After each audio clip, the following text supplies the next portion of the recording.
Let me try this intro.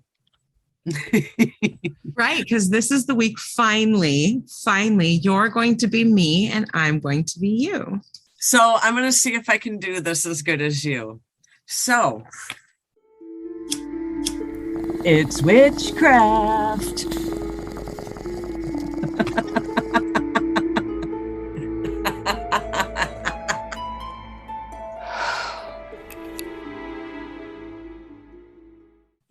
Welcome to the Stoned Witches Hour, where two best friends from two opposite coasts talk about spooky, paranormal, cryptid, weedy, getting high, having fun, creepy, best friends stuff with a tad and a sprinkle of witchy fairy dust. So join us, because tonight, Chelle is Laylla. Laylla is Chelle. Who can tell? Oh my God, I'm doing true crime tonight. I can't even believe it. So I'm Chelle. Who the hell are you? I'm really stoned. Hold on. I'm so used to going first, and I'm so fucking high right now. I'm Laylla. Hi. You know, I'm glad you remembered who you were finally. You know, it's just so weird because we were separated for a week again, and now I'm you and you're me. Like, holy crap, people. And I'm so wasted. Well, we're both wasted, but that's okay. Yes. Oh, this week, Chelle, this week, you made me go way outside my comfort zone. What did I make you do this time? You challenged me to find a hospital or a mental health institution that has a spooky past. Oh my God, did you find one? I did, and you know I hate those. Yes. And you know what? This true crime thing, holy crap, there's ghosts, there's murder. This is like one big freaking ball of like good story all into one. Yeah, there's a lot there. There's definitely a lot. And that's the thing. Sometimes with these, especially with some of these older, more horrific true crime locations, there really does tend to be a lot of paranormal activity. Well, and I also think part of it is because there was not the law enforcement follow-up back then as there is now. If you know what I mean? Like, you could get away with shit back in like the 1800s that you just don't get away with now. You so just like, can't. People were doing some horrific shit that like nobody was calling them out on, and horrific shit creates ghosts. Let's just face it. Really does. It really does. So while I'm over here I am doing all the bubble hash and smoking all the good weed, I will admit that this is a jar of something I didn't label. Oh shit. Are you smoking some mystery stuff? I am. I'm smoking mystery weed. I think it's like 6 months old. I don't even know what I'm smoking. I've kind of reached into the back of my cabinet and I'm like, hey, this looks really good. Like, it's like the weed fairy visited my closet. It is. It's perfect. It is older. It's like 4 to 6 months old, and I didn't label it, unfortunately. I think it's kind of a sativa because it does have a little bit more of that head high. I'm definitely more talkative, more giggly, more Chelle-like, and it's got that really good green gassy taste. You know, when you take a hit of weed and it almost tastes like that smell of when you're gassing up your car on a summer afternoon. Yeah. You have that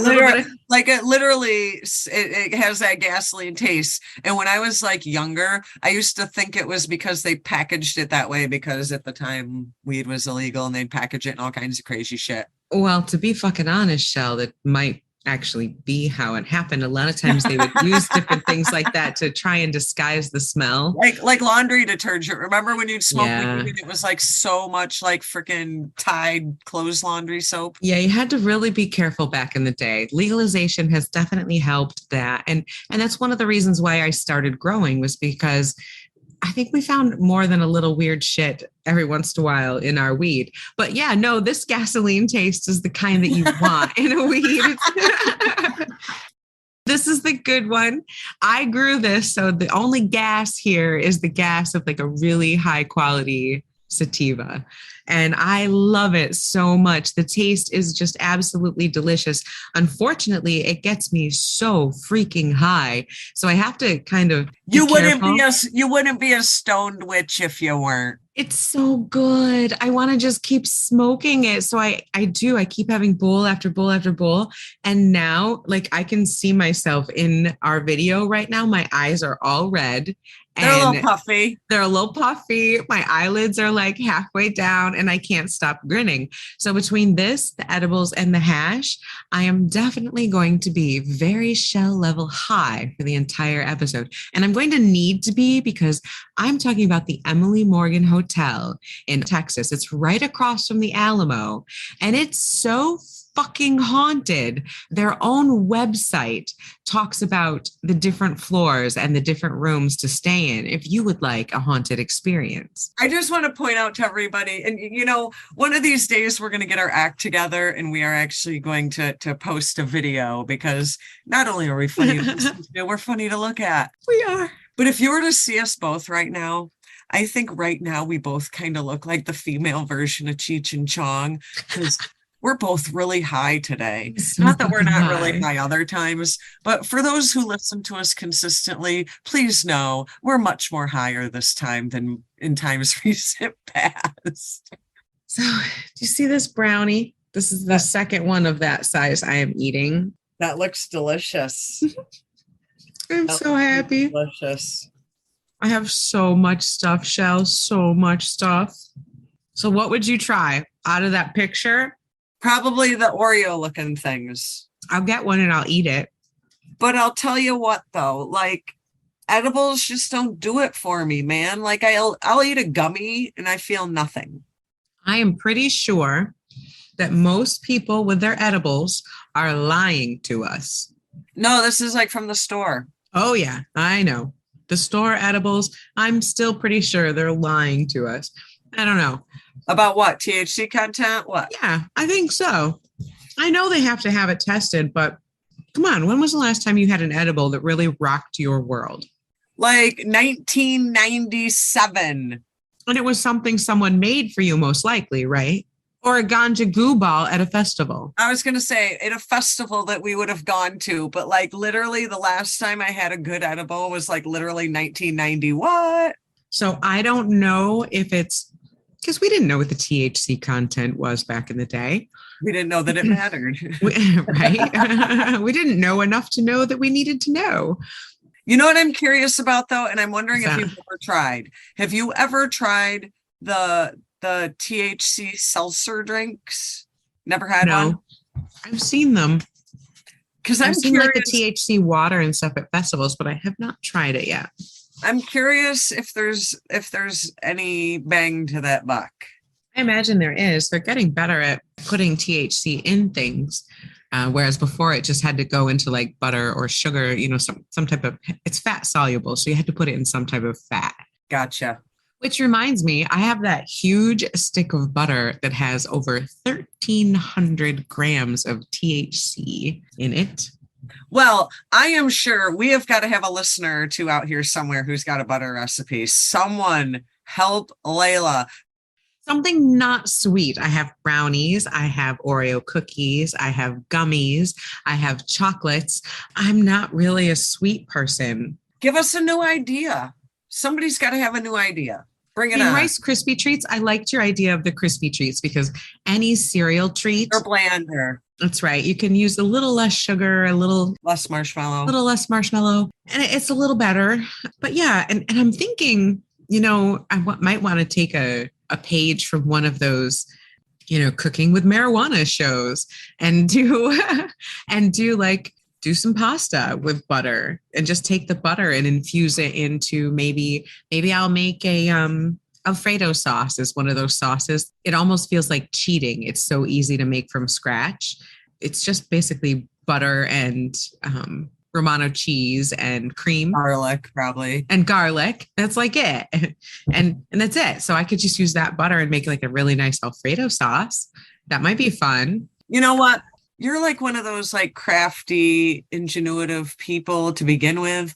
Why don't you just start trying some shit that you would normally make that's butter heavy and just put weed in it? Or you could just have like the butter spaghetti.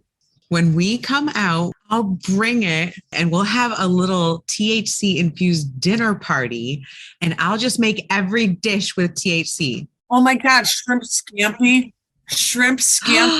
with butter that's infused with THC. How freaking delightful would that be? How delightful. Okay, let's come up with let's ask the listeners. So shrimp scampi is going to be one of our dishes. What other dishes should we have that we will infuse cannabis in every single dish, right down to dessert? When we make this, we will be posting photos of these. Oh yeah, pictures of every single one. This is going to be amazing. Absolutely. I can already feel this brownie. I took the first half of it about 20 minutes ago. And what I found... I feel like you took like a sliver and that it wasn't really a lot at all from what I saw. I did. That was the second half.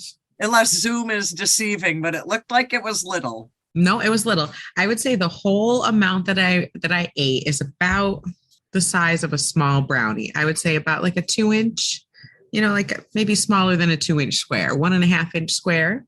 Wow. And it's about an inch thick, just like a regular dense brownie. Now, these were homemade. This gentleman likes to grow, and he's a maker. He likes to make things. And so he's kind of gotten into making THC infused treats. I was going to say like a crafty maker or like a food baker maker. A little bit of both. He likes to grow. He likes to cook. He likes to make things. He's just one of those people that likes to do stuff.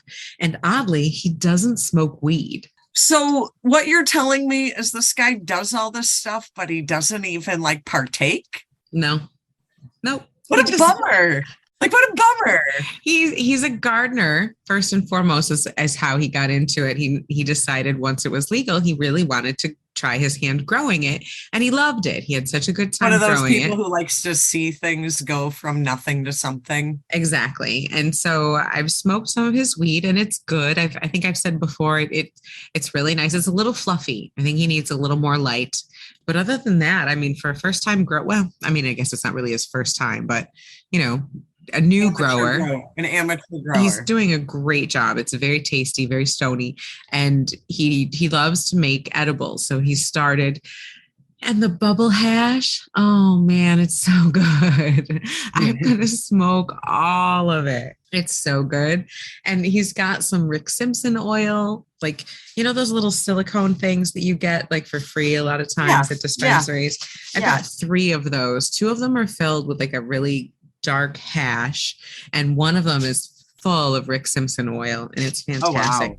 So this whole thing is oh wow. So this is bubble hash, and it's got big chunks of bubble hash. Like, I mean, I've got grams on grams on grams of bubble hash. If you're not familiar with bubble hash, you freeze your weed. And you basically take bags of different size mesh in the bottom of the bags. You put your weed in it, you immerse it into some ice water, and you use some type of agitation. And what happens is it knocks all of the trichomes, all of the THC producing crystals off of the weed and into the water.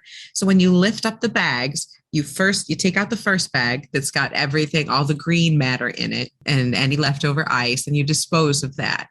And then as you go through each progressively smaller micron size bag, you get a better and better quality of hash, which is again just the THC portion of the weed. I feel like that's such a waste not want not thing. Most of the trichomes and the THC comes off of it. Some people will then boil that, or well, not boil it, but they'll use it in cooking or something else like that. But this is it's such clean, good hash. It's squishy. It's good. It burns really nice. And the taste is fantastic. So this guy's a damn genius and doesn't even partake in his own products. Right. That blows me away. I was given a whole box of things to try for him and let him know what I think. And I'm having a little trouble getting away from the bubble hash. But the brownies I'm eating a lot of because I don't want them to go bad, because the rest of it will last a lot longer. Oh, yeah. That's the excuse we're using. Layla's eating all the brownies because she doesn't want them to go bad. Wink, wink, nudge, nudge. My youngest brother is friends with this guy. he happened to, oh my gosh. So you saw the small size of the brownie, Right. the second half of the brownie that I ate. Now that much brownie will give me a good body buzz, give me a good head buzz. And basically it makes me really smiley and happy. However, for a beginner user, I would recommend going with edibles, especially these are homemade, and he has a pretty decent idea of what's in each one because he measures and pays attention, but we don't know for sure. So you want to start out really small. And I had a friend who's a very beginner cannabis user and an almost complete virgin when it comes to edibles. And I gave them just a little tiny bite. Knocked off his socks. Here's some differences. For me, edibles tend to hit within 15 to 20 minutes. I can start to feel the effects. I don't know if it's just because I'm very familiar with the effects, so I notice them right away and they kind of ramp up. But for a beginner user, I noticed that she was saying she didn't notice anything for about the first hour.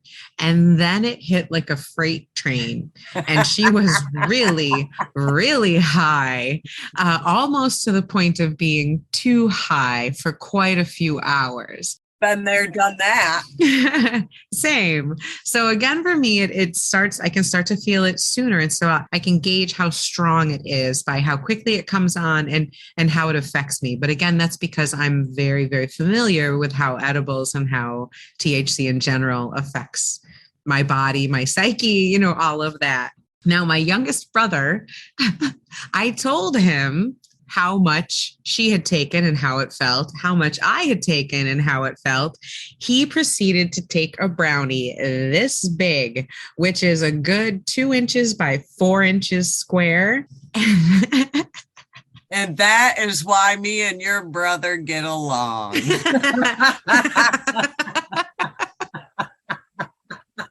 We're like, that's the hero brownie right there. Right? Needless to say, he passed out on the couch.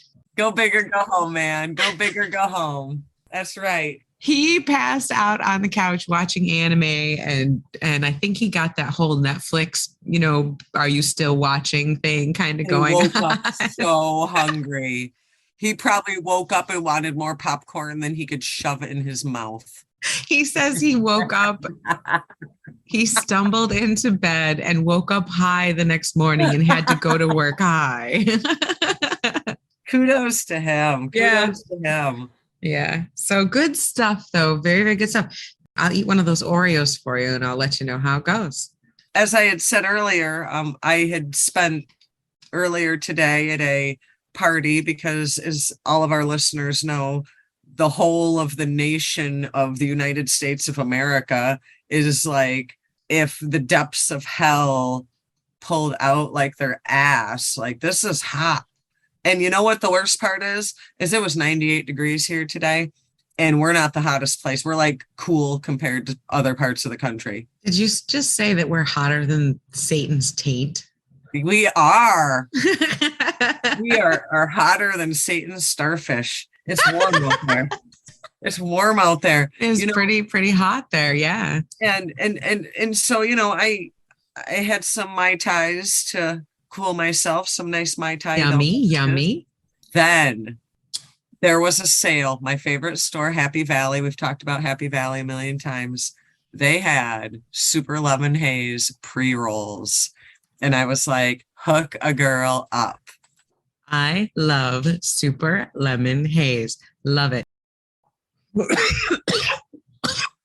You all right? You all right over there? Yeah.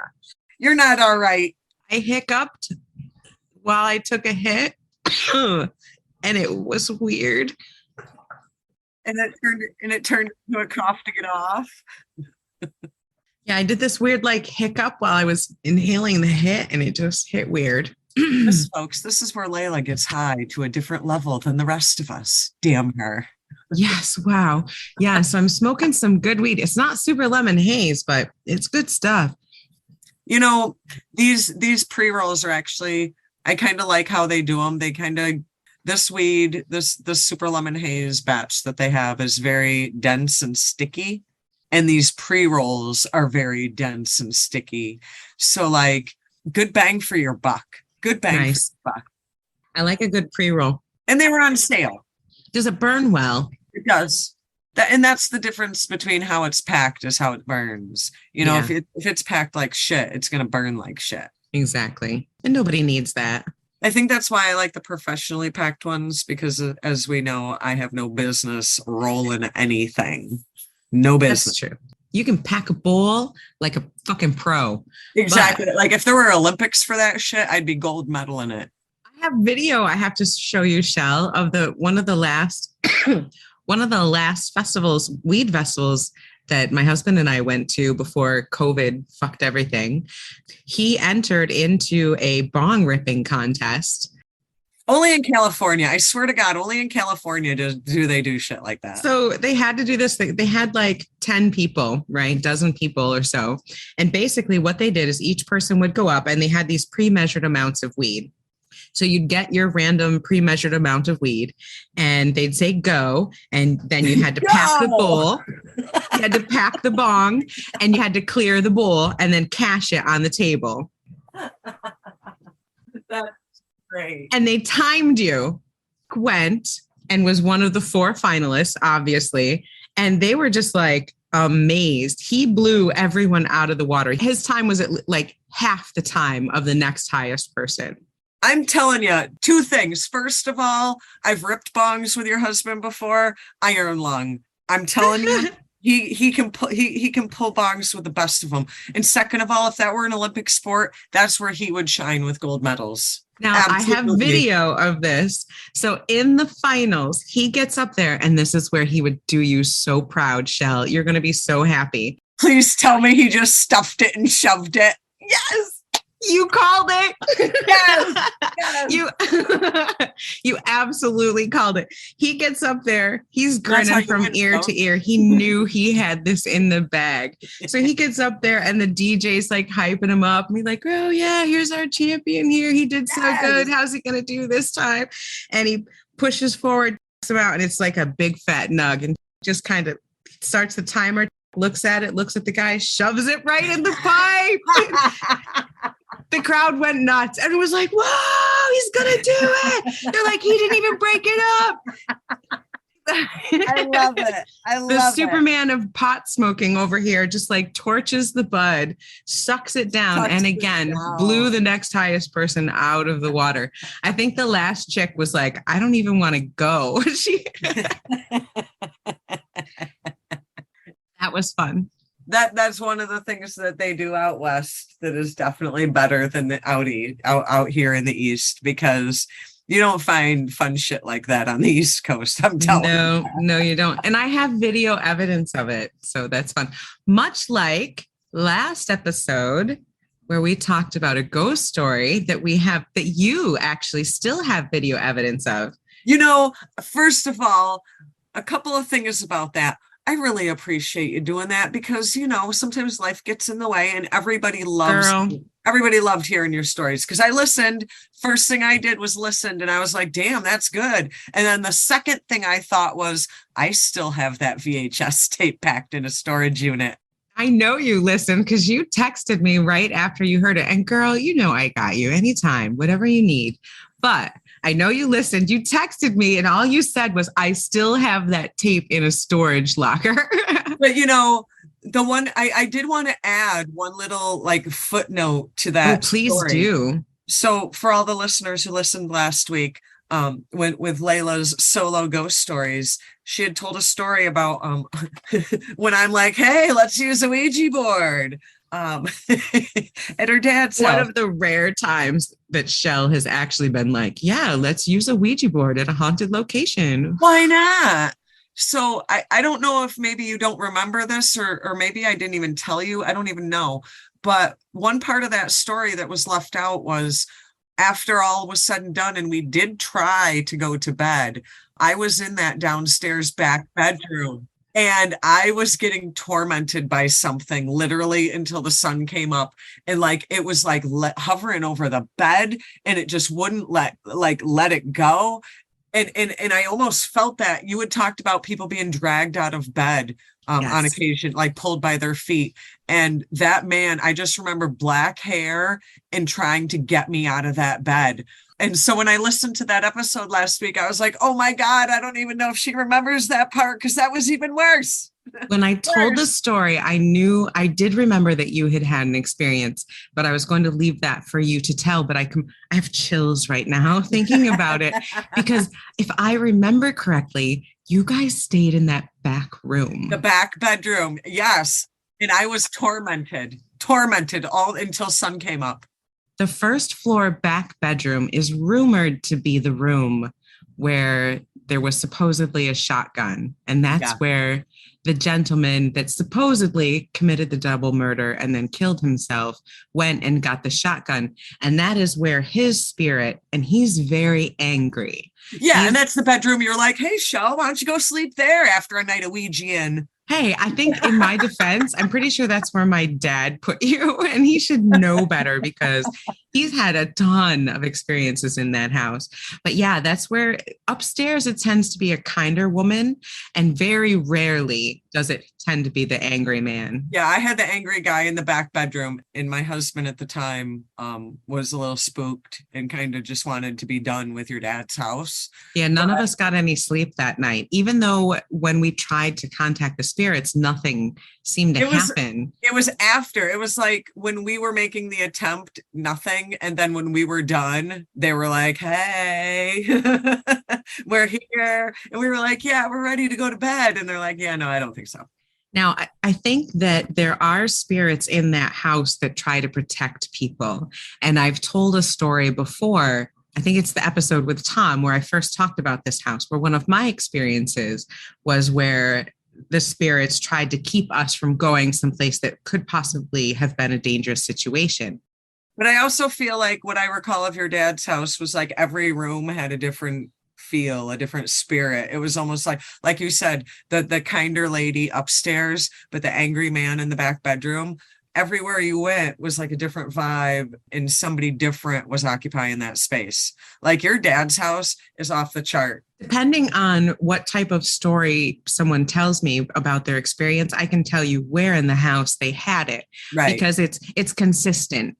Right. People who don't know anything about the house will walk up the stairs and be like, I just heard someone call my name or tell me to get out from this corner. That's common. It happens. It's the same thing, same place. Or if they talk about an old woman or a young woman, I know they were upstairs in one of the two back bedrooms. Or the dark-haired madman. If they talk about a dark-haired angry man, I know they were downstairs in the kitchen or in the back bedroom or possibly in the stairwell. Because wasn't he what we ended up thinking? Didn't we think it was him that was the stomper? We did. We thought it was him. Now looking back at it, I almost wonder if it wasn't the protector trying to keep us away or keep us from summoning the black-haired man. That could be. And got pissed at us. And got mad at us. Because we were dumb. We were young and dumb and traveling around freaking upstate New York with Ouija boards in our trunk. I mean, doing whatever. What did we expect? Yeah, we fully went into a house that we knew was haunted, that we knew haunted things. we were poking the bear, and we were too stupid and young to know it. Exactly. We left that house at dawn. None of us being morning people at all. I'm like, I'm good. We can leave now. It's like real. Let's just smoke on the way. That video, oh my goodness. And I know I like to say that some of the weird anomalies in the room really could, I guess, be smoke and candlelight, but no. Some of that stuff was not so after weird. Not after the way I was treated in that back bedroom. Absolutely No. I'm not surprised. Not a nice man. A nice man at all. No, and he wasn't really happy that there was people in that bed. He didn't want me in that bed. No. Most of the time that room stayed empty. Anyone who has ever had to stay there, they very often just kept it as a storeroom because people didn't even like going in there. It just felt oppressive. But let's put Chelle in there for the night. The time that you stayed there, it did happen to have a bed in it. It's just, but you ever know, like when you go into basements, how like basements often have like that scary, creepy, oppressive vibe? I do. This was a room on the first floor that had that same kind of scary, creepy, oppressive vibe. Much like the ominous vibe of the house in your story tonight, Chelle. The murders that happened in that house. I'm doing the LaLaurie mansion in New Orleans. And you know, New Orleans, like I've talked about how the East Coast has some of the most haunted cities and towns and locations in America, but like New Orleans, off the freaking hook, off the hook. I would bad. I have found articles, and I would have to agree that New Orleans is the most haunted city in America. The most, absolutely the most. I saw a ghost there. They're everywhere. They're crawling out of every brick. They're like on the street corner. They're like greeting you like the damn prostitutes in New York City. Exactly. Just like that. Just like that. That's an oddly specific reference. Please, everybody, create your own visual for that. But yeah, like so the LaLaurie mansion in New Orleans is just. We're gonna talk about some crazy shit. This is bad. This one's bad. I needed to be really high for this one, and I'm gonna need to continuously be high for this one because I've heard a little bit about it. I knew enough to suggest it to you, and then I kind of stayed away. But what I do know is horrific. So everybody, please get your best weed, get your pre-rolls, get your bongs. Make sure you have a teddy bear. I was going to say tonight they need their blankies because, you know, we're both doing like Southern Middle America. And I feel like there's a lot of activity between New Orleans and Texas. There really is. You know, like this LaLaurie mansion. I can't even believe how you found it because I'd never heard of it. This is on Royal Street in the French Quarter of New Orleans, which I've never been to New Orleans. You have been blessed to go there. So you know that it's probably one of the most haunted cities in America. It is. This building has multiple ghostly entities that like have been documented literally since 1834. There was this lady, a mean lady. Oh, so this is about a mean lady. So this true crime is like a female who is the perpetrator. Yeah, you know, everybody thinks that men are always the perpetrator. Hell no, because this lady was crazy and brutal. Her name was Madame Delphine McCarthy LaLaurie. That's a lot of names. That's a mouthful. Delphine, that's kind of interesting.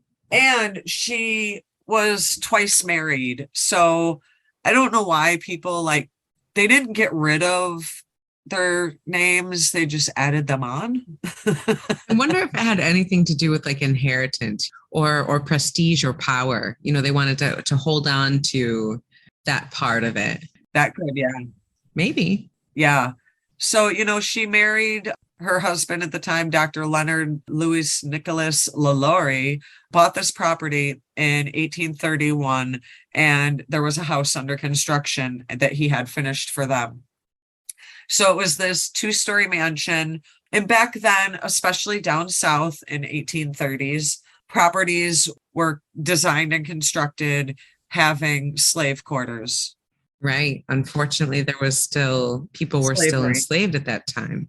Right. This woman was born during the Spanish colonial period and, you know, kind of rich, a little wealthy, had a big house. So what year did you say? This was 1832. No shit. So 1832, her and her husband got this property. It was 1140 Royal Street in the French Quarter. She was able to get her husband to put this house in her name, which back then was kind of weird. Most properties and wealth was always in the man's name. So this is husband number 3?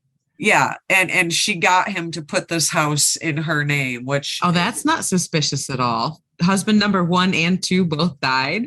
A little bit of Black Widow going on here, maybe. Put your property in my name, wink, wink. Right? That's not suspicious at all. Run, dude, run. But, you know, they were kind of loaded. So it had beautiful chandeliers, intricate carvings. You know, it was a beautiful place. They were kind of a part of high society, I guess you'd call it, in New Orleans. They'd have lavish parties. Socialites would have, you know, champagne and all that jazz at their house. So this marriage started to have problems. Shocker. Surprise. She wanted to get separated. You could do that back then? Apparently. So she had this property because remember, she conned him into putting it in her name. This all started with rumors. I don't know how the rumors started. I don't know how stuff leaked out to people, but rumors began to swirl that Delphine was really badly treating her slaves and that her slaves looked generally haggard and wretched. Some people treated their slaves really well because, you know, the better you treat them, the better they're going to work for you. You know what I mean? Weren't there rules at the time there on, I mean, enslaving people is shitty, but didn't they have like some weird rules on how you could treat? I believe so. Guidelines, so to say. But she was like a Jekyll and Hyde because in public, she was generally polite to African American people and very salacious of her slaves' health. Basically, she'd talk a good game in public and put on that face. But then when she got home, different story. So there were rumors that she was mistreating her slaves. Right. But in public, she would be very nice to them and everyone would say, oh, well, you know, she obviously treats them well. Correct. So these must just be malicious rumors. Rumors continued.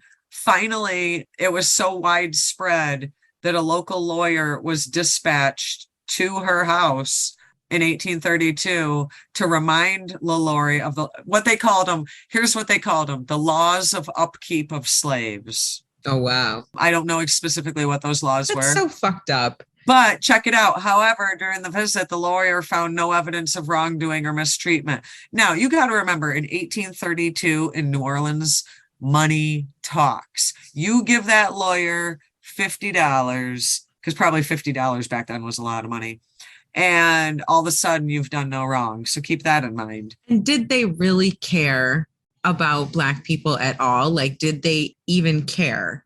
Right. Like, this person who went there to like uphold these laws, what are the odds that they even gave a shit?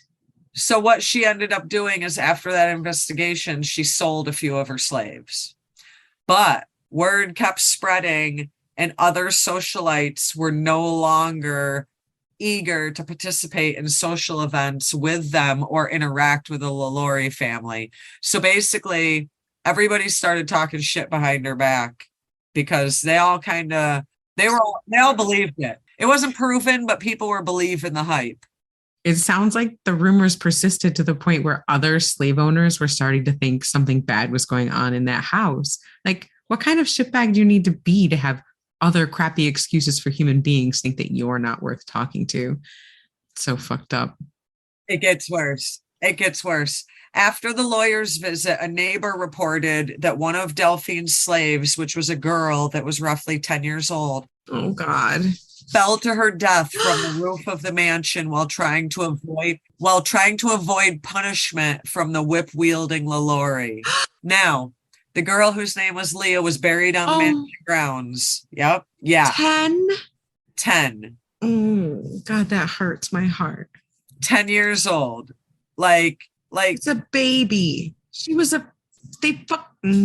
But she was really trying to, in public, make it out like, you know, oh, that's fine. But what happened was she chased the girl around the room with a whip until the child leapt off the balcony to her death to avoid getting whipped. Is really, oh my gosh. Wow, that's terrible. Like, how bad is that? After that led to an actual full-on investigation of the LaLauries, who they were found guilty of illegal cruelty and they were forced to forfeit 9 slaves. But is that all of them, or is that just some of them? It didn't say. But what happened was LaLaurie persuaded a relative to purchase the slaves and return them to her. Oh, what the hell? Oh, gee, I have to sell my enslaved people as a punishment. But the point is not only did she want slaves back, she wanted those slaves back. Right. Other stories said that, you know, that she was basically killing slaves throughout the mansion. Like, what? Slaves, they would disappear. What? People around town would see a slave at their house and then just like never see them again. Poof, gone. Poof, gone. No. Poof, gone. So then on April 10th, 1834, fire broke out in the kitchen of the LaLaurie mansion. When the police and fire marshals arrived, they found a 70-year-old woman who was the family cook chained to the stove. She confessed that she intentionally set the fire as a suicide attempt because she feared Madame LaLaurie would take her to the torture room as punishment. The what? She would take her to the what? The torture room. And apparently she had told the fire marshals and the police that the reason she didn't want to is because the cook claimed that anyone taken up to the torture room never came back. Oh, fuck. So the press gets a hold of this. The bystanders demand that the torture room be inspected. Well, yeah. The police didn't look for the torture room right then. Did they not believe her? They didn't know about it. So that happens. And LaLaurie's deny him entrance. Frickin' townspeople mob their damn house, break down the doors, and the police found 7 mutilated slave bodies. Whoa. Some were hung, some were stretched from their limbs, others were missing body parts. One surviving old slave woman had a wound on her head that left her too weak to walk. Oh my goodness. So the whole mob attacked this mansion. The surviving slaves were rescued, and basically investigators found several bodies, including a child, buried throughout the mansion grounds. Oh. Yep. Madame LaLaurie and her family were able to narrowly escape the mob at the mansion before the mob took control of it. And no one knows what happened to him for the next 15 years. And then they did find out that Delphine died and was buried in Paris, France in 1949. And now basically that mansion, the LaLaurie mansion, is a landmark of the French Quarter. But like she basically essentially fled the country to avoid persecution. So she had, you said 9? Yeah. There were 9 people in the torture room? Yeah. And they found bodies buried all over the grounds. What kind of, did it say what kind of torture she did to them? Some people were pulled apart, like, you know, how they'd tie you down and pull your limbs off. Oh my God. Some people were hacked up. Their limbs. Holy shit. Their limbs and stuff were removed. They did find slaves that were like missing fingers and toes. So like one of your punishments would be like you'd lose your toe. Wow. Like stuff that maybe if she sent you to the grocery store, everyday person wouldn't necessarily notice. I gotcha. The abuse that's not black eyes, you know, not a busted lip, like that abuse that can be hidden, that torture that can be hidden. That's terrible. As you can imagine, lots of cries, screams, wailing in the night, basically sounds of people being tortured. Sometimes little kids, because she did have a slave as young as 10 that again she drove to suicide. What the fuck do you do that you drive a 10-year-old to suicide? What the fuck kind of person are you that you could have anyone as a slave? Like, what the fuck? Let alone a fucking 10-year-old. Holy shit. I mean, it sounds like this woman was so bad that even other slave owners basically wanted to take her out. Wow. Like, damn. I'm not saying owning any slaves is a good thing. It's not right. It's a horrible thing. Even the good slave owners that were good to the slaves, the good ones. They wanted that they were a part of the mobs that were trying to get her and enact their own justice. If you're so bad that you piss off other slave owners, that's got to be pretty bad. You know, that torture chamber is still there. The noises, and you know, people call it the House of Horrors. To this day, they call it a House of Horrors. So you can just imagine the type of activity at a place like this. From what I've heard, you'd know more about this than I would, that New Orleans is just, you can't get away from it. Oh, they're everywhere. But like, I mean, she would break bones, gouge their eyes out, Like it was crazy. It was One of the crazy. stories that I had heard about the LaLaurie mansion that made me want to suggest it to you was I had heard that she would sometimes break their bones and set them in weird ways and keep them in small cages. She was a fan of prolonged suffering. Uh-huh. She was a fan, and that's what she would do when she would like stretch their limbs off. Is part of it was she was one of the articles I read talked about how she was very into prolonged suffering. Oh, lovely. Yeah. That's bad. That's really bad. That's gross. And it's done a lot of things since then, following the fire and when they fled, it had what they called an uneasy and erratic journey. Isn't that something for a property? Yeah. It was in ruins for a while. It became an integrated school, a conservatory of music, a home for the homeless. At one point, it was partitioned into apartments. And then it eventually got like a private owner. One owner, apparently, check this out. This is horrible. I shouldn't even giggle. No one ever seemed to own the house for long, as you can imagine, because shit was real there. One owner apparently ended up in an asylum. Another fell into a coma. And I love this. The whole house sounds like it's cursed. Now, this is where I was hooked. There has been an actor that I have like had a crush on since I was a teenager, and everybody thought I was crazy, but I have loved this guy forever. And okay, he's a little cuckoo now, but even actor Nicolas Cage briefly owned this house, but he lost it in foreclosure in 2009. Really? He has a plot. Yeah, Nicolas Cage is definitely a strange fella. Love the guy. But yeah, he briefly owned this house, but did lose it. Nicolas Cage really loves New Orleans. To go down a side tangent just for a moment, I actually saw his future grave plot in New Orleans in the same cemetery where the voodoo queen of New Orleans, Marie Laveau. Oh, yeah. The cemetery where Marie Laveau is, he has a grave plot there, like right down from Marie Laveau. And it's shaped like a pyramid. It's a white pyramid. So I'm not surprised that he once owned the LaLaurie mansion. He was quoted as saying in 2007 that he bought it because he thought it would be a good place to write the great American horror novel. How awesome is that? Pretty horrific. But according to local lore, the reason that no one owned the house for very long, because obviously, even though Delphine LaLaurie was long dead, it is said that her horrific crimes made it a deeply haunted house. Obviously. Yeah, she tortured people for fun. Well, imagine you buy this house and you're hearing torture shrieks and moanings coming from like within the walls. Some people throughout the years and even relatively recently going through the house get that smell of, they feel like smelled burning flesh, or they feel like gross. they hear chains being dragged, because a lot of these slaves were chained to things like the cook chained to the stove. They generally, as far as figures, we'll see a large black man in chains and a white woman with glaring eyes. A lot of these ghosts, especially the woman, they believe the woman is actually Madame LaLaurie herself. And some of these ghosts are actually violent. When the house was a school, young girls would allegedly encounter a woman who would grab their arm and leave scratches and bruises. Oh, wow. They've had... I wonder it wasn't anything for very long. It's so freaking haunted. No one can stay there.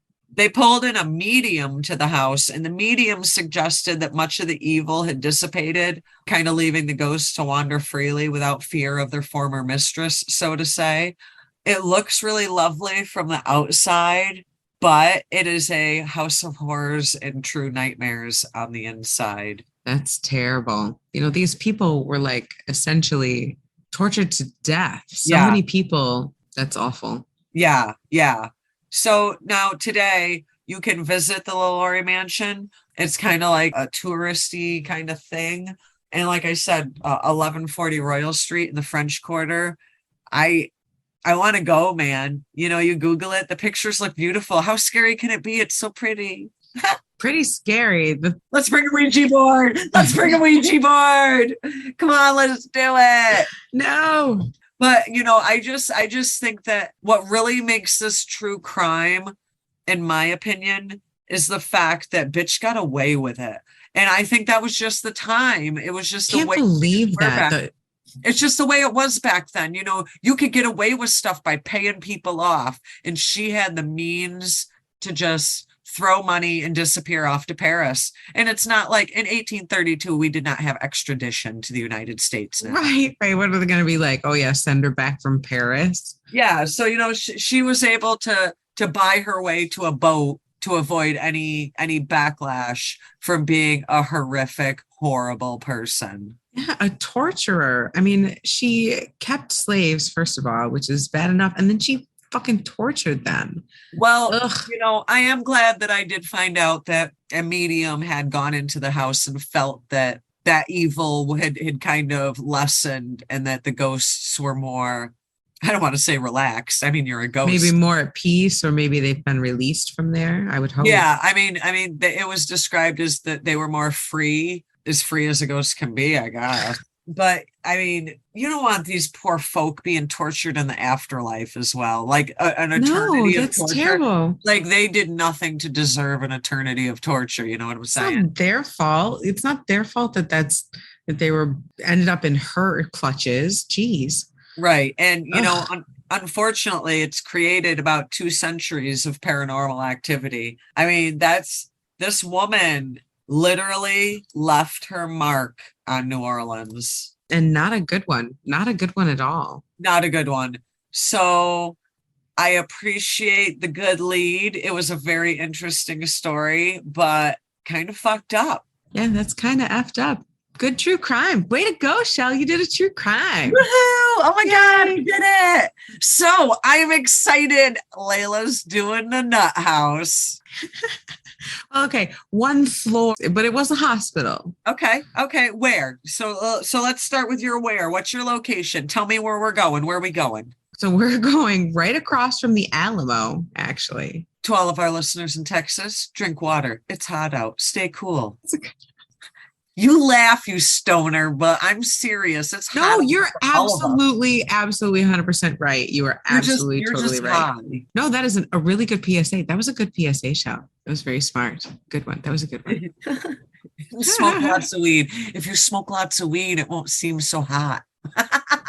Right? All right. So where are we going? We are going to Texas. Like you said, very hot. Drink your water. All my exes live in Texas. I wish. Would make it easy. Just they all live there. You can just ignore the whole state and be done with it. So we're going to San Antonio, Texas. Okay. The Emily Morgan Hotel, Houston Street, right across from the Alamo. Oh my God, I want to go to the Alamo. I think it would be so cool. And there's a haunted place across the street. Well, obviously, we are on the grounds of the Alamo where over 600 people lost their lives. So anywhere near there. So this is technically considered like part of a battlefield. Is that what you're saying? It technically was part of the battlefield. They say that right now, the Alamo, if you go to Texas to see the Alamo, it's very small. There's like a church and another building, I think, and it looks very, very small. So it's basically kind of like the Gettysburg of the South. Anything in that radius is pretty much spooked. Okay, so a history lesson, little history. The Alamo site sits on about 4 acres. It was held for 13 days by less than 150 men, including people like James Bowie, Davy Crockett, and William Travis, against the much larger, more experienced troops led by General Santa Anna. The perimeter that the Texans and Tejanos defended was about 480 feet by 160 feet wide. The Alamo Church, that you can still see the ruins of today, sits along the south wall, which was also where the entrance was. Now, the Emily Morgan Hotel, the point of it, faces the south wall of the Alamo. The tip of the triangle of the building points to the part of the south wall called the Low Barracks, which is where Bowie was stationed, and also is where the Mexican troops were finally able to breach the wall and end the siege of the Alamo by basically slaughtering everyone that was inside. Oh, yeah, yikes. So the ground itself already has a history. Right. Texas at that time. So this is around the same time as your story, Chelle, which has kind of surprised me. Early Because 1800s? this is in the 1830s. There was Mexico, some shit going on down south in the 1830s. right? So first, a little bit of history. In the 1820s, Mexico gained their independence from Spain, and they started welcoming settlers to the area that is Texas. And a lot of them were Americans, among them, Sam Houston and other famous Americans. In the 1830s, the Mexican government was trying to regulate the Americans because more and more American people are coming west and they're coming to Texas. They're really liking this area. At first, Mexico was welcoming them with open arms into the Texas territory. Until enough was enough. Until enough was enough. And then they're like, you know what? We kind of want to impose a few rules here. And the Americans are like, you know what? We really like it here. We're going to stay. So there started to be a conflict. And in March of 1836, Texas declared its independence from Mexico. So that same year, that's when the 13-day siege from General Santa Anna from Mexico besieged the troops in the Alamo, who held them off for almost 2 weeks, and unfortunately all died. Anyways, it was a rallying cry at the time. The numbers weren't in their favor, unfortunately. They were not. Time was not in their favor. There was a lot. Different podcast, different thing. However, Santa Anna's cruelty during that battle really inspired the Americans to want to finish this war, to do their best. And a lot of volunteers came in. After this happened, Santa Anna's kind of roaming around and he's sacking farms and stuff. And one of the places is a hotel that's in Mexico owned by a General Morgan. And he takes some of the indentured people there as captives. One of the indentured people was a woman named Emily West, who had taken the name of Morgan because she was an indentured servant. And that's one of the weird fucked up rules they had to follow. They had to take their name? It gets even weirder than that, Chelle. The fuck? Emily West was a free woman of color. So she was a mixed race woman. She was a Black woman living in the 1830s. Nobody knows for sure exactly what her birth date was. Let me see exactly where she was born. But she was one of the folks that was actually considered a free person. Correct. At the time, she was born free. And again, she was biracial. So, which is why she was born free, because she had, yeah. At the time, people of color, even if they were free, had to be indentured for a certain period of time. It's so messed up. And that's how they forced her to change her name. Correct. So she was born roughly around 1815 in New Haven, Connecticut, and she was free. But due to these really weird rules, she had to be an indentured servant for the period of a year, which is so fucking dumb. But anyway, I would not have survived in the early 1800s because I would have been like, fuck this shit. I would have too.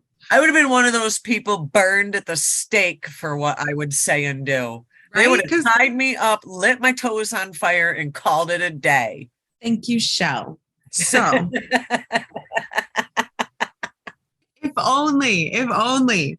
That's why weed's illegal, because it makes women. Anyway, so Emily West, born 1815, New Haven, Connecticut, born free.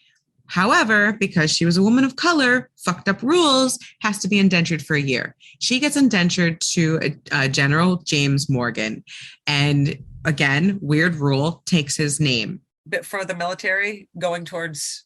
No, I believe he had a hotel in Texas at the time, somewhere in the Republic of Texas. And so she was going to be a housekeeper there. A worker, yeah.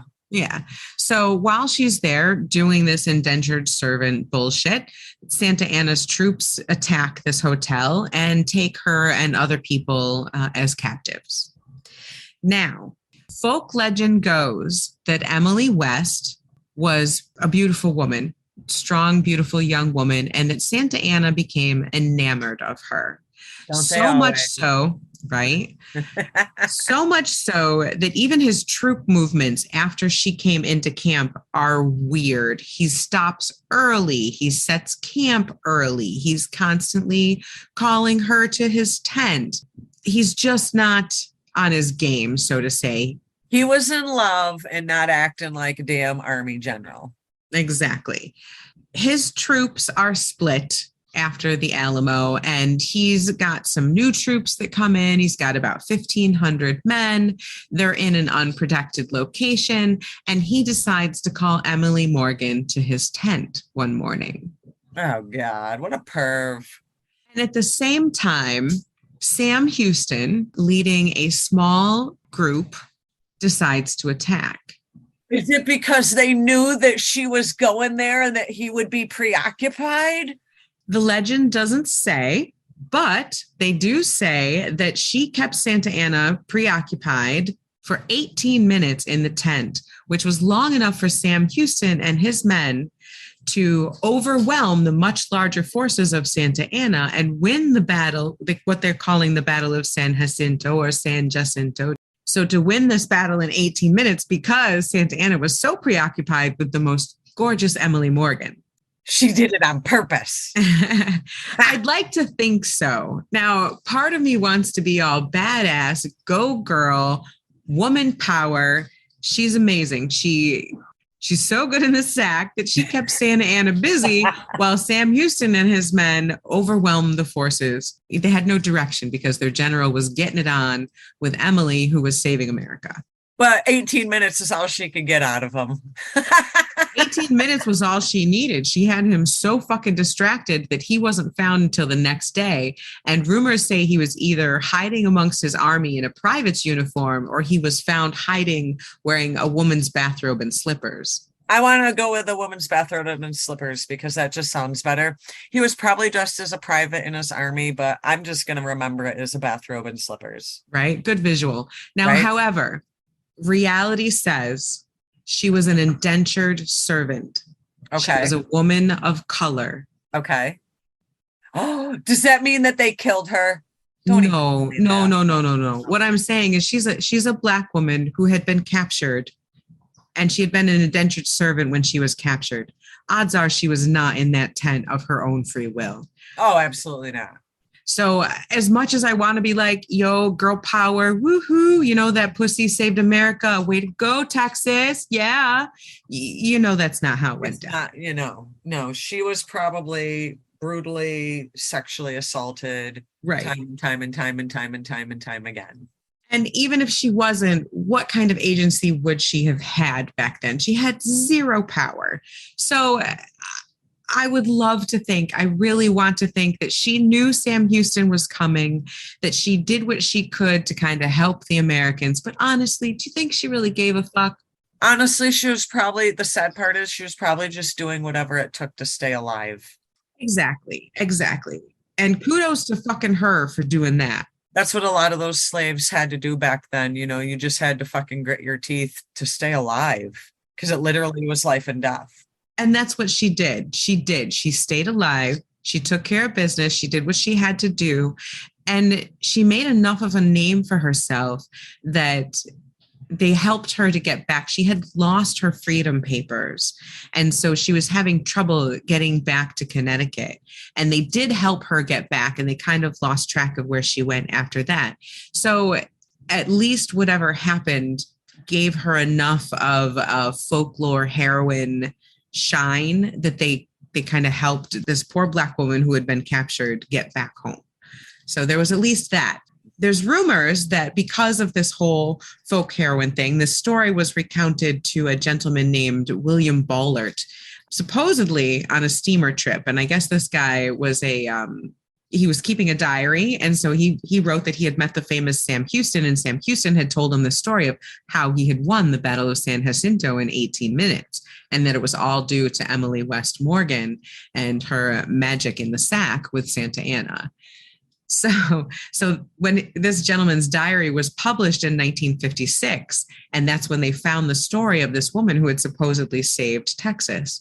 And so she became kind of a folk heroine. And supposedly the song Yellow Rose of Texas was written for her. Oh. Yeah, fun, right? Okay, so the building I'm talking about, this is a long history lesson because I'm talking about the Emily Morgan Hotel.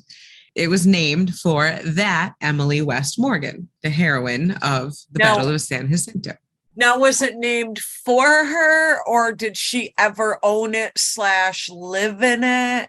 It wasn't even named for her until it became a hotel in 1986, I believe. Oh, okay. Okay. So it was more like a, I can't even think of it because I'm high, but when they like name things after people. Right. No. It became a hotel in 1984, and they chose the name Emily Morgan specifically to name it after the folk heroine. So no, other than the fact that it was built on the site of the Alamo. She never lived there. She never owned it. Okay. No, she didn't have anything to do with it. Okay.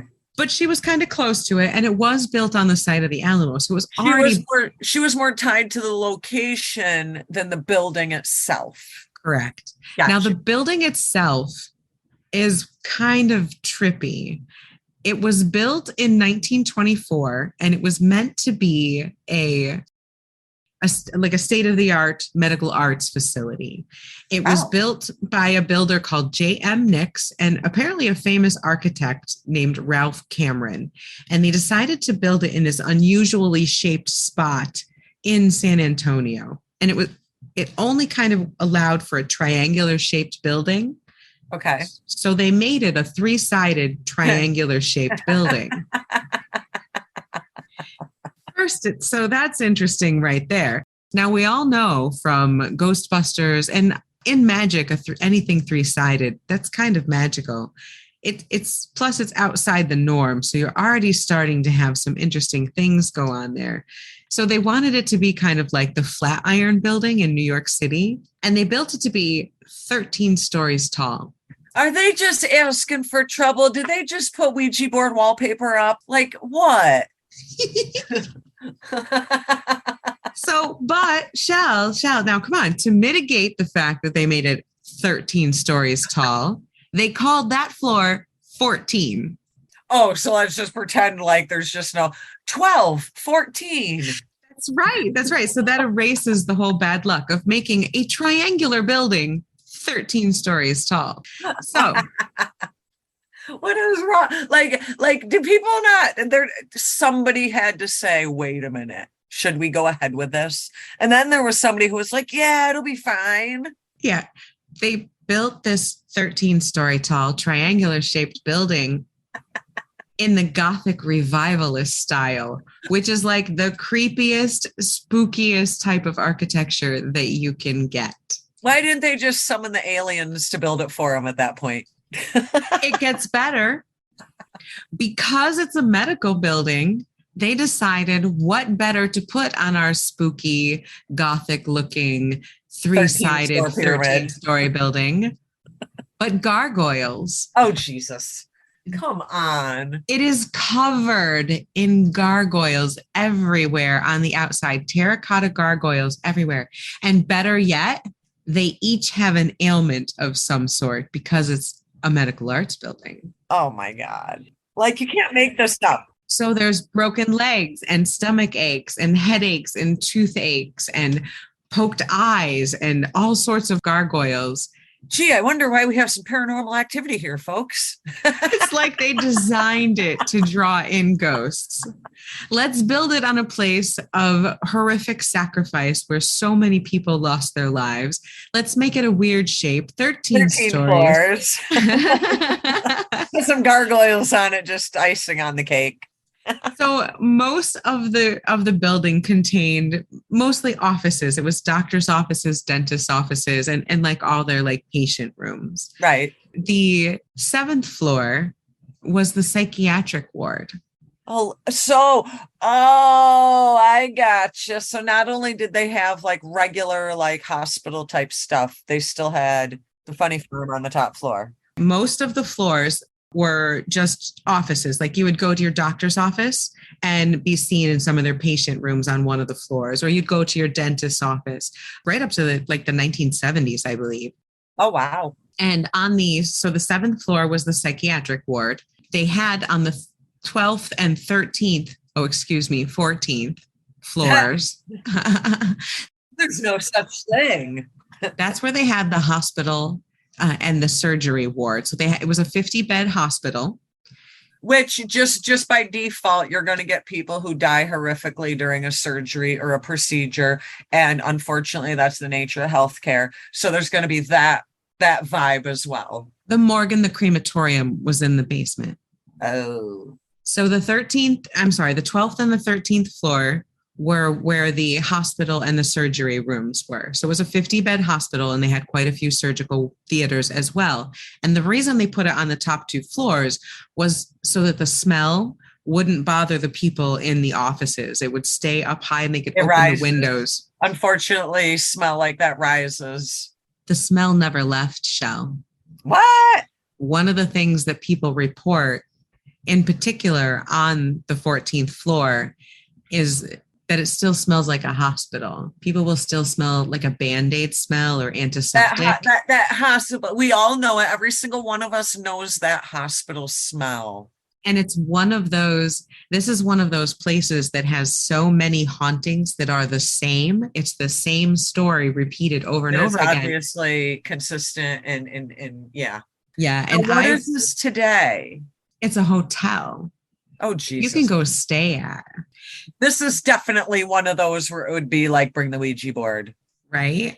So while it was a medical arts facility, there were rumors of some things that went on the 7th floor, but nothing at all that I could confirm. I couldn't Were they one of the testing sites at all for like lobotomies or shock treatment or anything? Did you see? Not that I could find. I couldn't even 100% confirm that there was a psychiatric ward here. Just a lot of rumors that things like that happened here, but nothing definitive. It was definitely a medical arts building. Whether there was a floor developed to a psychiatric ward or not is up for debate. But again, even having surgical floors, people were going to end up obviously dying under some shit circumstances just by default. They definitely did have a morgue and a crematorium in the basement. Staff is only allowed to go there unless the haunted elevator takes you there. What? So the ghosts decide who gets to go to the morgue and not? The elevator in this hotel is extremely haunted. Ooh, I wonder why and by who. So it's often reported that it will take people to floors that they didn't push. And sometimes it will even take people to the basement that's supposed to be only able to be accessed by staff. Like one of those key card things. Yeah. Yeah. It'll just go there anyway without the key card. Yeah, sometimes it'll take people there. It's a well-known haunting. The elevator taking people to odd places is one of those consistent stories that I could find personal accounts all over the place of people having it happen to them, even taking them down into the basement where the smell of burnt flesh is still a common ghostly happening. And that's just like my story with the LaLaurie mansion. People could still smell that burning flesh. Smells are one of those things that are very memory triggering. So yeah. I can imagine it's one of those things that on that stone tape, on that like recorder thing that probably kind of sits pretty strongly. Yeah, absolutely. Absolutely. Mostly while it was a hospital, there weren't a lot of stories. It operated as a medical facility until for about 50 or so years. That's a good chunk of time, honestly. And then it was an office building. 1976, it was purchased and turned into office buildings, but it only stayed that way for a little while. And then it became the Emily Morgan Hotel. It was purchased by Hyatt DoubleTree, I think. Oh, wow. Oh, DoubleTree by Hilton DoubleTree. Yeah, so it's a Hilton DoubleTree. It's a DoubleTree by Hilton Hotel. Oh, wow. Yeah, so they purchased it. And it's recognized as a historic hotel of America. It has also been named as one of the most haunted hotels in America in a bunch of different, by several different polls. In 2021, Historic Hotels of America ranked the Emily Morgan Hotel as one of the top 25 most haunted historic hotels in America. Oh, wow. That's cool. Let me get into some of the ghostly sightings at this hotel because they are numerous. I have so many. Are you ready? I am ready. You got a joint, Chelle? I do have a joint. That's right. You've got those tasty pre-rolls. Nice. All right. Delish. I can't even tell you how delicious. Okay. So wait till I tell you some of the spooky things. Now, as a hotel, there's floor 12 and then floor 14. Because apparently we're silly and are going to forget the 13th floor. In addition to that, They go one step further. There's no room 1408 on the 14th floor. Why? What's 1408? The numbers add up to 13. Oh, Jesus.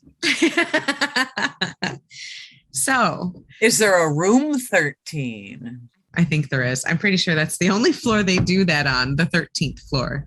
Now, the 7th floor, again, was the psychiatric ward, and it's rumored to be the most haunted floor. Although, even the staff of the Emily Morgan will tell you the entire hotel is haunted. So the 12th and 14th were the surgical theaters and the hospital, and the basement was the morgue and crematorium. On the 7th floor, people will report saying that one of the things that they see is a woman in white ghost, Chelle. Here we go with the woman in white again. There's always a woman in white. The woman in white travels the country like no ghost I've ever seen. The world. She's around the world. She's a world-renowned ghost. She is. So she is the bride. She's called the bride, and no one is sure who she is, but she is seen. Again, she's one of those very ubiquitous ghosts. Everyone sees the bride, or worse yet, hears her scream in the middle of the night. I'd rather see him than hear him scream, to be honest. It's so common. I saw people's reports of that they heard this scream, that they were on the 7th floor and they heard a scream after midnight or right around the witching hour. They called down to the lobby and were immediately told, oh, you're on the 7th floor? That's the ghost bride. Yeah. You couldn't have told me that when I checked in. Right? They will. The staff will tell you the ghost stories. And if you ask for a haunted room, they will direct you to the most haunted open room for your stay. Why would you not they're happy ask? To do it. Why would you not ask for the most haunted room? Isn't that why you're staying right? To begin with? But the whole place is haunted. So this ghost bride, a woman in white, will be seen walking the hallways, shrieking sometimes. She's rumored to be a bride who committed suicide, but it couldn't find any truth to it. But she's seen by so many people on that 7th floor. I've noticed that though some of the local legends and the folklore, although not necessarily properly documented, do have, if not full truth, a lot of truth to them. So I do tend to take a little credit to some of those folklore, word of mouth. You can't necessarily find a news article on it, but everybody in town for the last 8 generations talks about kind of stories. Yep. When I was looking for people's personal stories, I saw so many firsthand accounts of people on the 7th floor having heard blood-curdling, spine-tingling screams at 3 a.m. on the 7th floor. Yeah, but you got to remember, medical care back then was not kind. And if it was actually the psychiatric facility, could this ghost bride be a woman who lost her mind at the time? And maybe she's not in the white of a bridal gown. Maybe she's in the white of a medical inpatient straitjacket. Maybe she is. And, nobody really knows, but she's said to pop into one room and then out. And there's actually, and that could have been the room that was associated to her. That's possible. In October 2021, Amanda M. says that she heard the screaming lady ghost on the 7th floor one of the nights of our stay. And another gentleman on that floor said that he saw, this was on the 9th floor. Another gentleman on the 9th floor said that he saw a black hand reaching down into the room from the corner. Yeah, the hand up from the abyss. Oh my God. That would be more freaky than seeing the whole body. On the 12th floor, people will often hear gurneys creaking and rolling down the floor at night. Like that creaky creak, yeah. And even weirder still, this is the floor where people who don't even know that the place is haunted will be like, yeah, it was really strange. I came back to my room from dinner and my bathtub was full. And the water was this really strange blue.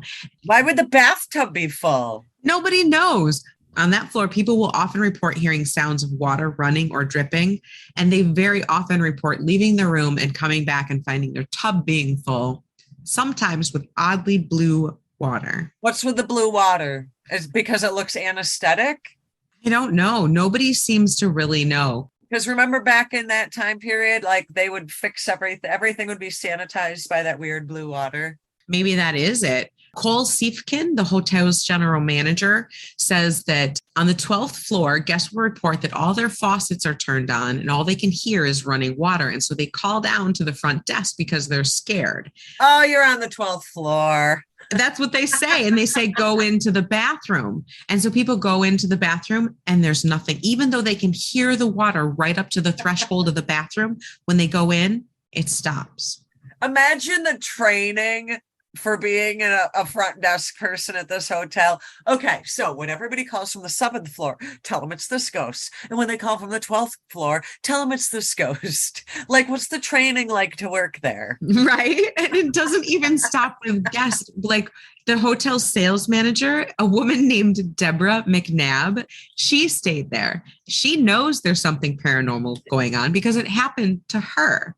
When she stayed in the Emily Morgan Hotel, she left to go get dinner, came back to her room, and her tub was halfway full of cerulean blue, sky blue water, bright, bright blue. She said it was so blue, it looked like someone had to have put some type of dye or chemical in the water.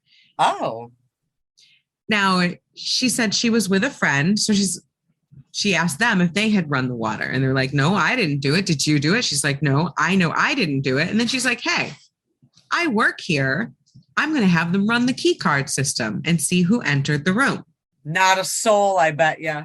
No one had entered the room from the time she and the person she was staying with had left for dinner until they came back. That helped her because now she has better selling points to all of us ghosty folk. That's it. Only her key was the one who had checked in. So she knows. Now, I've told you about the elevator. There's more? Oh, there's so much. The elevator will take people to the wrong floor. Like you'll push 6 and it'll take you to 7. It likes to take people to the haunted floors. And sometimes it'll mess up and take people to restricted floors like the basement. Sometimes when it takes people up to the 12th floor and they're not supposed to be there, when the doors open, they report that it looks just like a hospital. Oh, no shit. Like that Mirage?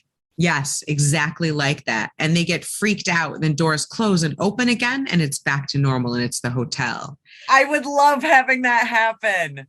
People say that when the elevator will take them to the basement, or when they try to call the desk to tell them what's happening, either they can't get through to the desk, or when they call the desk, the front desk, they're just like, oh yeah, we know that happens. The hotel does that. And the people that work there say sometimes when they answer the phone that's calling from the elevator, it's an empty elevator. There's no one there. Sometimes the elevator just rings the front desk. It just calls itself. That's right. It just calls them for no reason.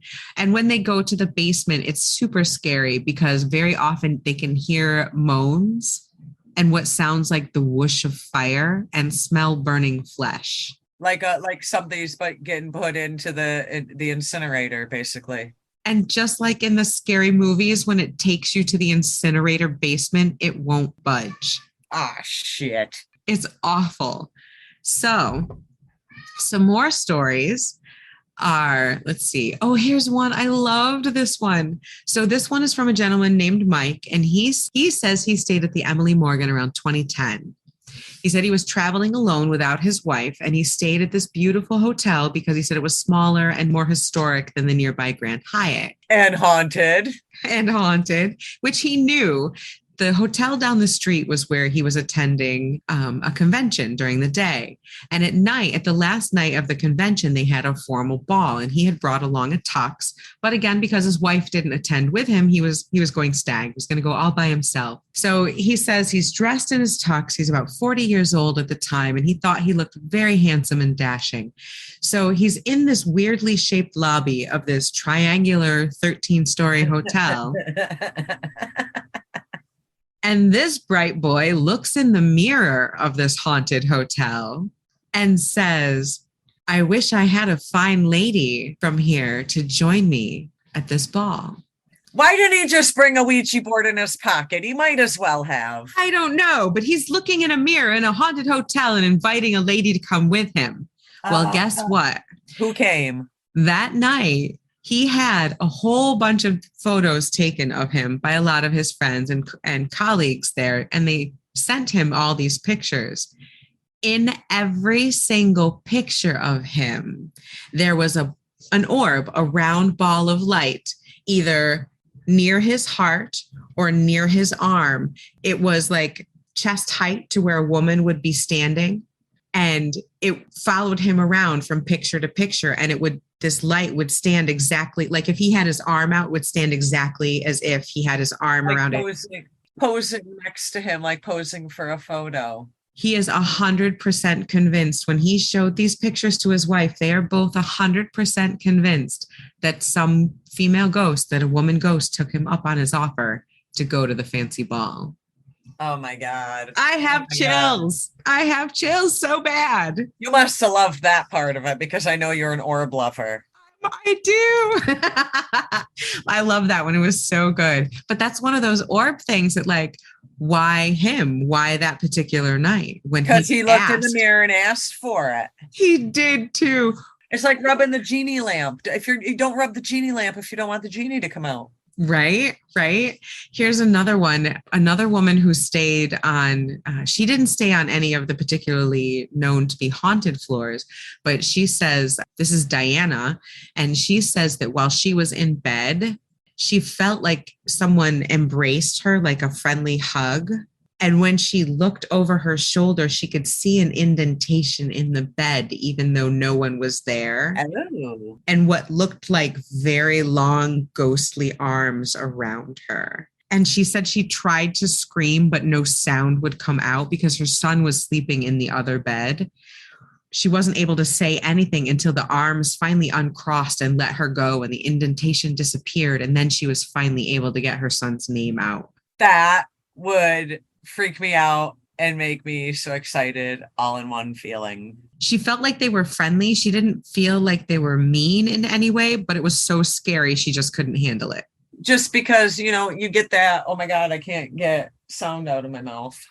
Here's another one. Back in 2016, this family, Fernando and his family, checked into the Emily Morgan, and he gave them a bad review on TripAdvisor. He says, I know this is not the staff's fault, but the place is haunted. I did not know this when my family checked in. It was only in the middle of the night when none of us, including my 8-year-old, could sleep. It wasn't the beds and it wasn't the room temperature, although the temperature kept fluctuating even though we didn't touch it. He said, we were pretty tired, but we couldn't sleep. And it wasn't the weird noises. And gosh, that was a whole other thing, though. So they kept hearing weird noises and the temperature kept fluctuating and they didn't know the place was haunted. And he said his wife could feel an oppressive feeling that would not allow them to go to sleep. And it was so bad that every time they would try to go to sleep, this like oppressive feeling would get worse and they just couldn't. It's like they could use TripAdvisor to make the comments, but they didn't use TripAdvisor to know beforehand that it was haunted. Right. He knows now. He said they stayed in room 1107 and that the oppressive feeling and the strange noises were so bad that his family had to leave and they were charged an early checkout fee and ended up going to another hotel where they slept soundly. Next time, check Yelp out. It'll tell you it's haunted. Right. It seems like this property, honestly, it seems like this property is kind of never ending. It's like story after story after story after story. That really makes me want to go to Texas, damn it. Yep. Here's another one. They were staying on the 14th floor and they say that at 4 a.m., the witching hour. The witching hour. So they say at 4 a.m., there was a bang on their door and 3 other doors right near theirs simultaneously. And they all opened the doors and looked out and there was no one there. I have a question. So if I'm not mistaken, I believe we have some listeners in Texas. Yes, quite a few, actually. Our Texas folk, if any of you have been to this Emily Morgan place, I want to know. If you are looking for a vacation spot in your state, go to this Emily Morgan hotel and tell us what it's like. I want to know. I want to hear some firsthand experiences. And if we got enough listeners in Texas, one of you people, please, I'm begging you, spend a night. Let us know. Like, write us an email, thestonedwitcheshour@gmail.com. I want to hear about your experience in the Emily Morgan mansion. Me too. And this last story, Chelle, I'm going to tell you because I know you're going to hate this one. Oh, God. I don't know. Am I going to hate it and it's spooky or? Well, you're going to hate it because it's spooky and it's a spooky that you particularly don't like. Oh. So this is also on the 11th floor. Now, again, this whole hotel, everybody talks about the haunted. People have experiences in the elevator. They hear the lady on the 7th floor. They hear the gurneys. They smell. So many people talked about smelling the antiseptic and the weird hospital smell on the top 2 floors. And what could be worse than any of that? Yeah, there's a lot of that happens. So this one was on the 11th floor. This was a woman named Sarah. She says that the first night they stayed at the Emily Morgan, their 9-year-old woke them up because he kept hearing things. So he kept hearing something talking, and that something kept poking his foot and his back. I do not like people who mess with children. That is a line that ghosties should not cross. So, of course, they told him to go back to sleep. And then the next night, the mom started to get the sensation of something grabbing her feet. That is like, why do they have to touch your feet? Why can't you touch my arm? Why can't you touch my shoulder? Why are ghosts attracted to your feet? It's like my boyfriend. No feet touching, people. And then it would sit on her feet. I have actually experienced ghosts or spirits, what have you, sitting on me and laying on me. And I'll tell you, there's a level of you're unsettled. Not only is the ghost there, but it's like invading my personal space. And there's a little tad of unsettlement that goes along with that. Not going to lie. So she says the only way she was able to get away from it was when she kind of finally pulled her feet up and curled up into a ball and curled up next to her husband because the weight was so oppressive she couldn't handle it anymore. They were staying there with a friend. And this friend said that they wanted to check out some of the more haunted floors or the more notoriously haunted floors. What, was that not enough for them? That wasn't enough, apparently. That's something I would do. I'd be like, wait, they're just fucking with my feet. I need more. So they wanted to go to the 7th floor, and they did. And standing in the elevator, they could hear the screams of the lady on the 7th floor. Oh, my God. I don't know if that point, if I'd even step out of the elevator. They couldn't because the doors closed and it took them to the 9th floor on its own. Oh. When they were on the 9th floor, they kept hearing really loud bangs, even though no one else was there. See, I have this fear of plunging to my death. So I would not be down with the whole fucking with the elevator thing, because in my mind, I'd be like, at any moment, these cords could snap and I'm plunging to my death.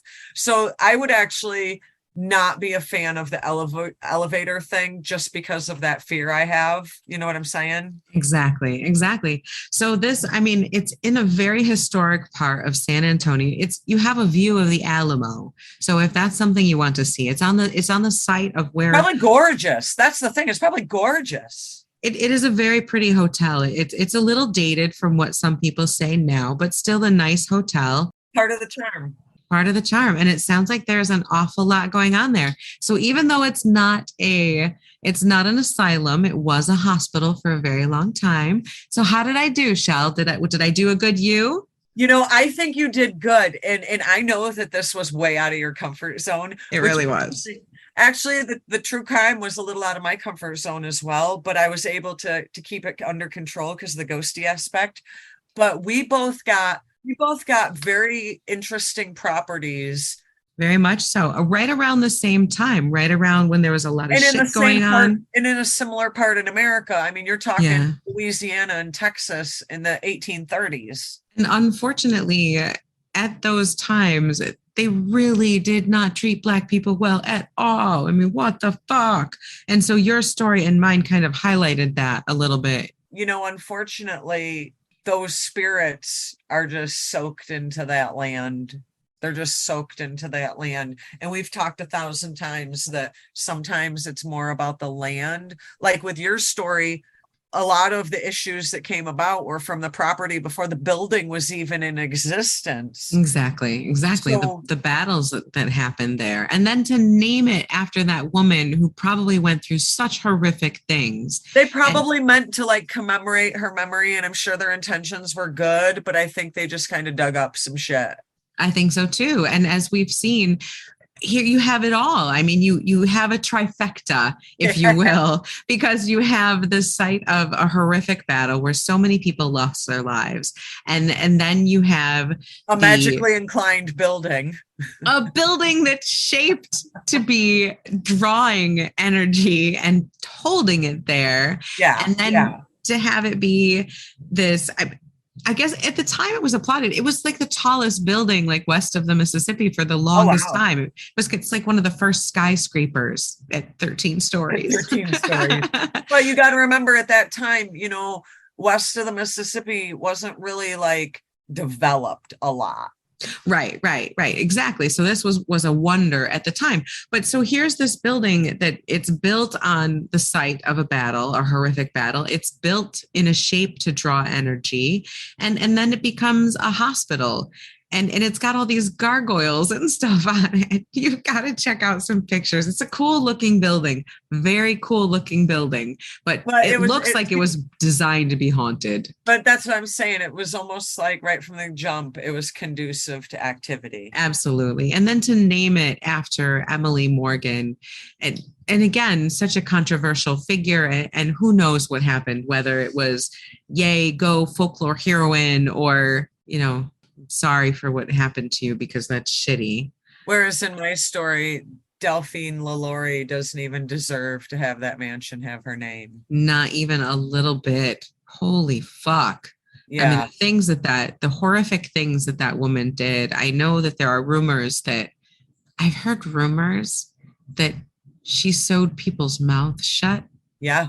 Yeah. Like bitch was crazy. And you know, you were kind of tied to your job, literally, like the cook was chained to the stove and one of the quote unquote maids was chained to like a laundry tub where they would scrub clothing. Like you were literally chained to your job. What the fuck is wrong with people? You know, I think back in that time, there were a lot of people that thought that their wealth and their place in the social spectrum. It worked. It motherfucking worked. They felt that it gave them the right to be that way. I mean, she fucking lost her mansion, but she fled to fucking Paris and had nothing happen. No consequence. That's the only consequence was she lost her mansion. Fucking that's yeah. But on that note, you're taking your final hits. I am. I'm about out. The pre-rolls are gone. And it's time to wrap up this festive show. Listen to me being all Laylla-like. You're doing so good. I'm so impressed, Chelle. I love it. I love it. This like flip episode, like, I don't know. I got all this was a lot of fun. I got like all responsible podcaster on this episode. Great. So we want to thank you for joining us tonight for the Stoned Witches Hour. Check us out wherever you check stuff out. I don't know, Spotify, YouTube, Apple Music. Get us on Instagram, the Stoned Witches at gmail.com. Find us places because you know what? It's fun to listen to high people who just sometimes go off on tangents. And that's what Laylla and I do here. That is what we do. We like to have the good edibles, the good weed, and all the good spooky stories. So next week, Laylla and I will be reverting back to our normal roles, where she's the responsible one, and I'm the one who's too high to have my shit together half the time. So, this is Chelle, reverting back to Chelle now, and we'll hand it back to Laylla for a more Laylla and Chelle episode next week. Sound good? Does that sound good? Oh, this was so much fun, though, Chelle. We'll have to do it again. Although I think I am probably going to do true crime next week. Yeah. Oh, no, I think we better go back to I have been looking at so much stuff out there lately. Like there has been alien sightings. There's been pink clouds in the air.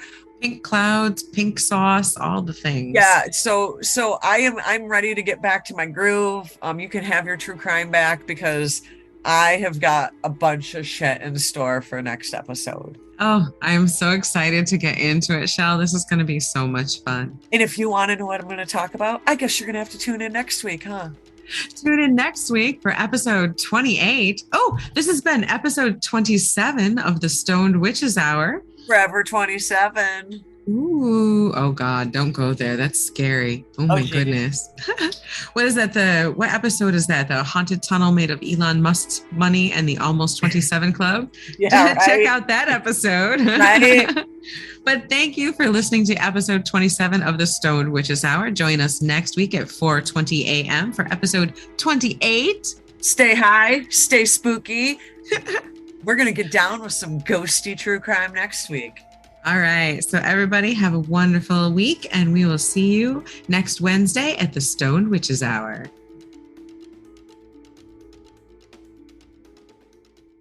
I need more weed, I think. I need more weed, I think.